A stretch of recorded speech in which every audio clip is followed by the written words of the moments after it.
A person's gender or geographical region can never be a hindrance if one has the will to do something constructive and is dedicated towards fulfilling their dreams. In a first, a 30-year-old woman in Meghalaya has come up with eco-friendly sanitary napkins under the brand name Sintu, with an aim to check land and air pollution in the hill state where access to hygiene still remains a distant dream for many in the hinterlands. The name Sintu, it is girls are like flowers, they are reproducing. So without girls, if we are not valuing the girls, so what's up? The society will not be developed.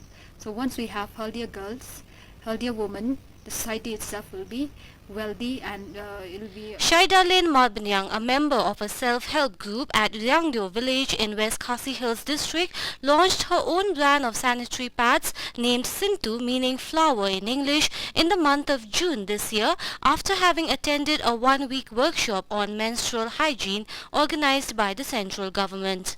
Main aim is that the students in the village, they will have access to pads just like the people in the town, and the pads that we are using that we are producing, it is at a lower cost as we are making it eco-friendly raw materials. That includes the backsheet that we are using. It is being made out of starch.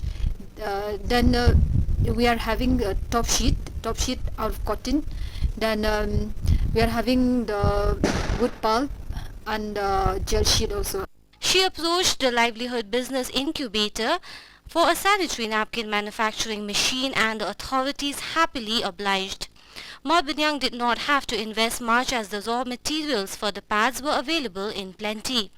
I would like to ask all the residents of Meghalaya, if there are any products that are being produced within the state, kindly support those entrepreneurs by buying those products in order to create employment within the states to our youngsters and to encourage more and more young entrepreneurs to take up their entrepreneurship in the state. Malbanyang started this initiative with just one other person, but 4 months down the line, 9 other persons are employed in her enterprise. Despite being faced with several shortcomings, she hopes to expand her business and reach out to as many women as possible.